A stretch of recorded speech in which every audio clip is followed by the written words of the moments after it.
What's up everyone, welcome back. This week I'm going to talk to you about the new Jackson Kayak Zen 3.0. I've got a bit more of a review, a bit more of an in-depth look. I did a first look a few weeks ago before I was in Indonesia, and now I've got some more detailed thoughts that I want to share with you. But it's much colder out here than I anticipated, so we're gonna go inside and talk about it, because I thought we could talk about the whole thing out here, but it's way colder than I thought. So what is up everyone, welcome back. Like I said, we're going to talk about Zen 3 this week, more of an in-depth review. I've got some GoPro footage from me from Indonesia and from David Silk in Indonesia.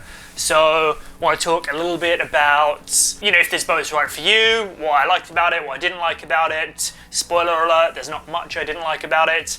There's a couple things, I'm going to talk about those. I've got a list written down here. A couple things I wanted to say before we kick off this video. I do get supported by Jackson Kayak, although I did pay for this boat. I did pay a discounted rate, so I want you to take that into account with this review, and when you're looking for other reviews, make sure you take into account that with other people who are reviewing boats. At the end of the day, I did pay for this one, but they helped me out too, and they helped me out with other stuff, so I want you to just be aware of that. This is still just kind of my thoughts, my opinions, but you should know that I like to be upfront with you guys on these reviews.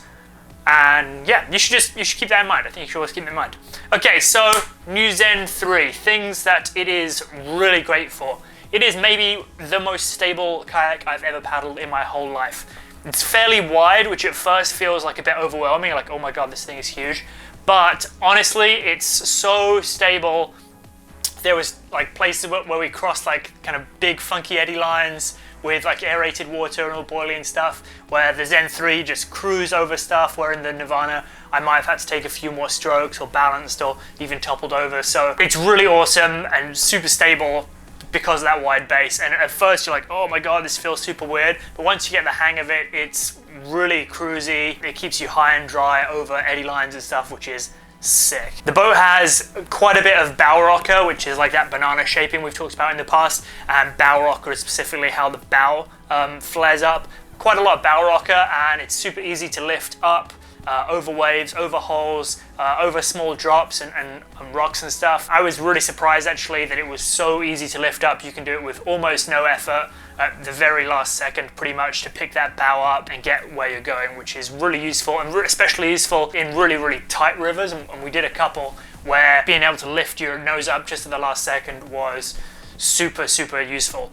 And since we're talking about tight rivers, the next thing to know about the new Zen is it is pretty short. I haven't paddled a boat this short for since probably 2013. Since then I've had a bunch of large Zens, which are like around 9 feet. I've had a couple of Nirvanas, which are around 9 feet.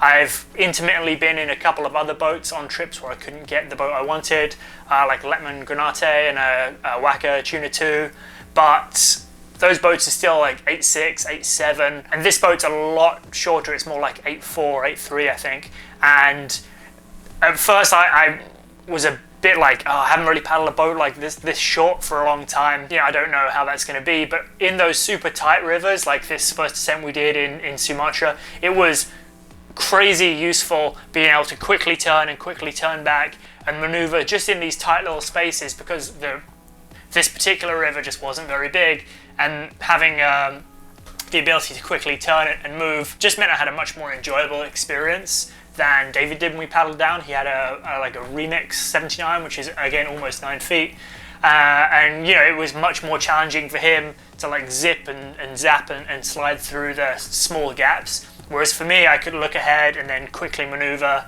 without too much planning and pretty last minute, which is really useful again. And I know a lot of people who paddle lots of these lower volume style of rivers. Like when I lived in England, there was a lot of rivers of this style that were like tight and narrow and technical, and I think the Zen 3 is going to be really useful if you regularly paddle that sort of river. You're going to really enjoy the shortness of this boat. The other upside to that shorter length is it's a lot easier to correct your direction too. So on the bigger volume runs we did in like Asahan, a little more south in Sumatra, if you did get offline, it was easy to turn and correct back to get where you were going and to square up to big holes and kind of maneuver up and over those waves. You didn't feel like you were just fighting with a bow all the time. I've noticed definitely times in some of the longer boats, not so much with Nirvana now, but definitely the old large Zen, definitely felt like there was times where you were just fighting against the bow to get it to go where you wanted to go, and once you were kind of online, you were a bit more locked in. This boat definitely is a lot easier to turn and maneuver because of that shortness, and there was no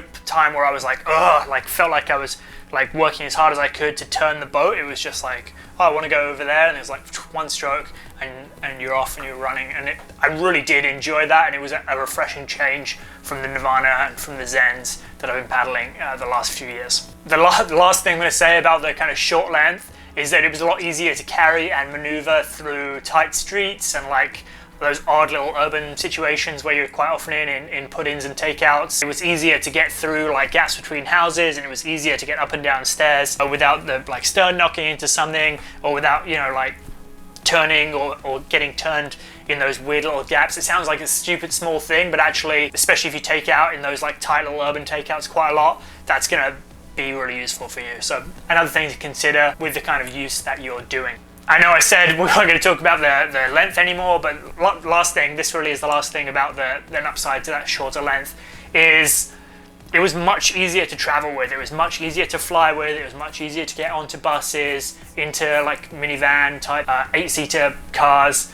It was just that extra length saving. Like at the airport, quite often in the past few years, when I check in with my kayak, I'm like, oh hey, I'm checking in, I've got my kayak, blah blah blah, and they're like, oh, how long is that?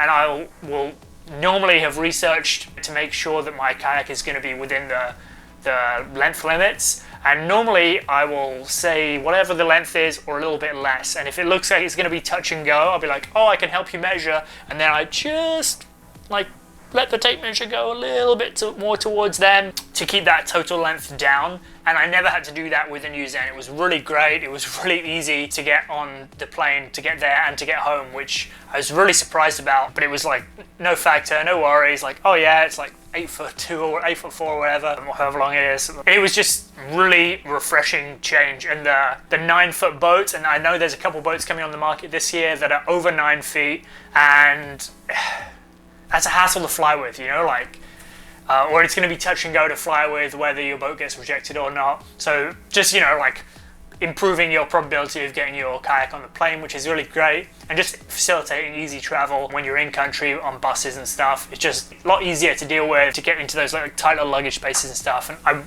I did really appreciate that. One of the downsides to it being a bit shorter is that its overall speed is a bit lower, and it's not like slow, it's definitely not sluggish, but coming from Nirvana into this boat, I definitely noticed I wasn't like traveling as fast in the flats. It carries speed great, but it wasn't carrying speed the way that Nirvana does, and I kind of miss that, to be honest, just because I personally really enjoy paddling fast and paddling in the front seat. And although this does travel really well and it's definitely not sluggish, I would say that if you normally, you know, you sit in that front seat and you paddle hard all the time and you like, you know, trying to mob fast through the flat water, I didn't think it was as good as Nirvana is at that.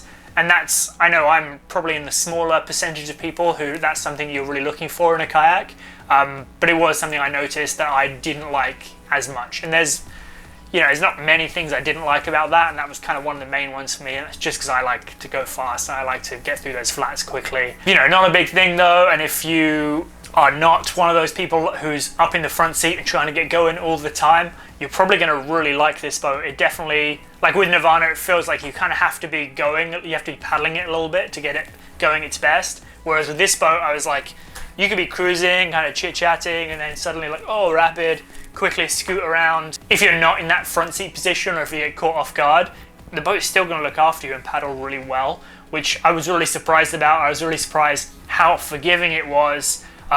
You know, when I wasn't paying attention, when I was caught unawares, it really did look after me, and I was actually pretty surprised by that. On the topic of looking after you, this is straight up the easiest boat to roll that I've ever paddled in my whole life. Not an exact, well, okay, that's not true. Those like, you know, those like long white kayaks that have it just at swimming pools that you never see anywhere else except for a swimming pool that's like this wide and this deep, and they roll over like basically for no reason. after those kayaks, this is the easiest kayak to roll I've ever paddled, which I was also really surprised about because it's very wide, and quite often wide kayaks are a bit of a hassle, but the way the edges, like the sidewalls, chime round, it was super easy. Like, I was overwhelmed by how easy it was to quickly roll it over. Even in some difficult to roll areas that were like high aeration or whatever, it still just like zipped right around with as little effort as you could reasonably put into a roll, and that kind of shocked me at how easy it was to roll, which I was really stoked on. So yeah, that's kind of all I've got to say about Zen 3. I hope that I've gotten my point across, that if you want an easy to paddle boat, this is the boat for you. If you want a boat that's easy to roll, this is the boat for you. If you want stable and comfortable, this is the boat for you. If you don't creek very often, or you're just getting into it, or you're looking for a fairly excellent boat to learn to paddle in whitewater, this is a great option for you. I'm probably still going to keep that one I have for a bit longer. I like it, I like paddling it, I want to paddle it a bit more. Will I be switching from Nirvana full-time? I don't know. I do like to race, I do like to go fast. Nirvana goes fast for sure. And the other thing I didn't really talk about is that Zen is as ugly as sin. It is literally the least pretty creek boat I've ever seen, maybe in my whole life. But don't judge a book by its cover. Although it looks like a potato, it doesn't paddle like one. And I really enjoy paddling this boat. I think you should at least give it a go if you're thinking about it. If you're in the market for a new boat, if you're in the market for a first boat, this should definitely be on your list of ones to demo. That's kind of all I've got on this one. Let me know if this review has been helpful for you or not. I hope, I think I'm going to start doing more of these reviews for gear and boats and paddles and whatnot, because it kind of occurred to me the other day, I was like looking for some new computer stuff, and there was a lot of reviews out there, and some of them were helpful and some of them weren't, and I was like, oh, I'm sure people need this for kayaking. So let me know if this would be helpful for you or not. Let me know what kind of reviews would be helpful in the future for you. Yeah, that's kind of all I have to say. Great to be back for 2020. I will see you in the next video. Peace.